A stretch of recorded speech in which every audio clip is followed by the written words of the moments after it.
तो नहीं, तो ये तो एक्चुअली वो लोगों को आपस में कोऑर्डिनेशन नहीं है और सब पार्टी अपने अपने लिए लड़ रहे हैं, चाहे वो एलजेपी हो, चाहे जेडीयू हो या बीजेपी हो, और सब एक दूसरे को हराने के लिए लगे हैं।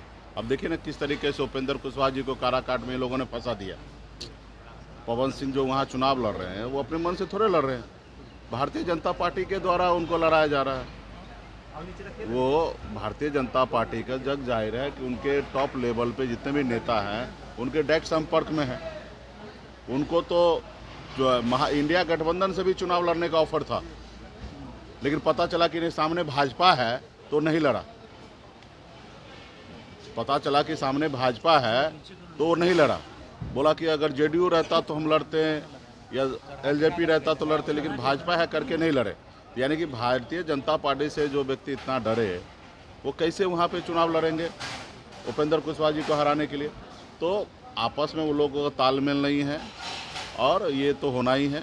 और उनको लग रहा है कि अभी माहौल नहीं है, हमारा बेइज्जती हो रहा है, तो मंच को छोड़ के जा रहे हैं। ये कोई नई बात थोड़े है। प्रधानमंत्री के रोड शो के बाद पहले ही अब हेमंत विश्वकर्मा का एंट्री बिहार में होने वाला है, उसके बाद योगी आदित्यनाथ भी आ रहे हैं। तो क्या लगता है कि 40 और 400 का नारा जो बीजेपी वाले दे रहे हैं तो क्या पार कर पाएंगे जो ये लोग नेता, जो बड़े बड़े नेता जो आ रहे हैं?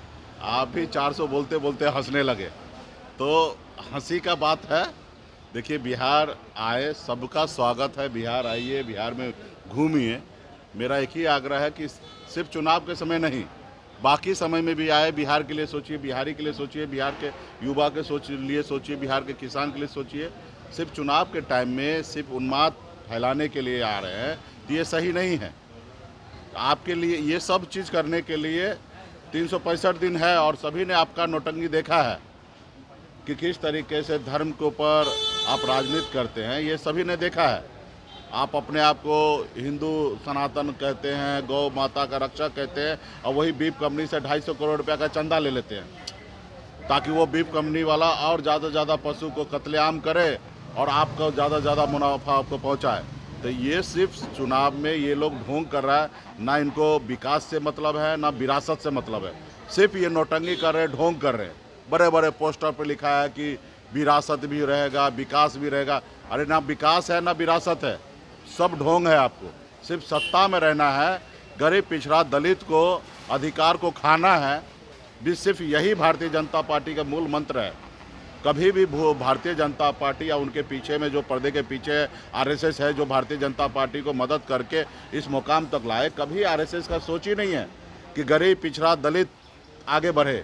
आप आज़ादी से लेकर अब तक देखिएगा, हमेशा आरएसएस ने आरक्षण का विरोध किया, हमेशा समीक्षा करने की बात की है।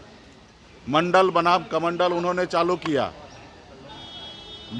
पिछड़ा दलित ये राज नहीं कर सकता है, जन्मसिद्ध अधिकार है उसको गुलामी करने का, ये आरएसएस का हमेशा एजेंडा में रहा है। तो ये लोग हमेशा गरीब पिछड़ा दलित को साथ नहीं लेना चाहता। उनके हाथ से ये लोग जब पानी नहीं पीता है, जब हमारे हाथ से चाय नहीं पीता है, ये मेरी आवाज़ कैसे संसद भवन में बुलाए उठाएगा, हमारे बेहतरी के लिए कैसे पॉलिसी बनाएगा? कभी नहीं पॉलिसी बनाएगा। तो इसलिए खास करके बहुजन जितने भी समाजवादी राजनीति करने वाले लोग हैं, सेकुलर विचारधारा के लोग हैं, उस सब से आग्रह करता हूँ। खास करके मैं इस देश के नागरिक जो है, खास करके अपर कास्ट है, हमारे बनिया समुदाय है, इन सब से पढ़े लिखे लोगों से मैं हाथ जोड़ के आग्रह करता हूँ कि आपके पास सोचने समझने का बुद्धि है, विवेक है। आप सोचिए कि हमारा देश कहाँ जा रहा है। क्या देश ऐसे चलेगा, हिंदू मुसलमान करके चलेगा, कि देश विकास के रास्ते पे चलेगा? आप पाकिस्तान की चर्चा करते हैं लेकिन पाकिस्तान चले जाते हैं बिरयानी खाने के लिए। आप चाइना का क्यों नहीं चर्चा करते हैं, जो 18 ट्रिलियन डॉलर का अर्थव्यवस्था उनका है, उसका जिक्र क्यों नहीं करते? आपके हिंदुस्तान का, इंडिया का 8 गुना ज़्यादा वहाँ का अर्थव्यवस्था मजबूत है, आप वो चर्चा क्यों नहीं कर रहे? 1984 में भारत और चाइना एक समान था, बराबरी था। आज देखिए हमसे 7 गुना 8 गुना ज़्यादा धन दौलत उनके पास है। तो ये सब चीज़ पे बहस नहीं करेंगे। जो चीज़ पहले हो गया, किस कालखंड में हुआ, क्यों हुआ, किन से गलती हुआ, उस सब के जिक्र आज क्यों करना? हम सब चीज़ को भूल के आगे कैसे बढ़े हैं?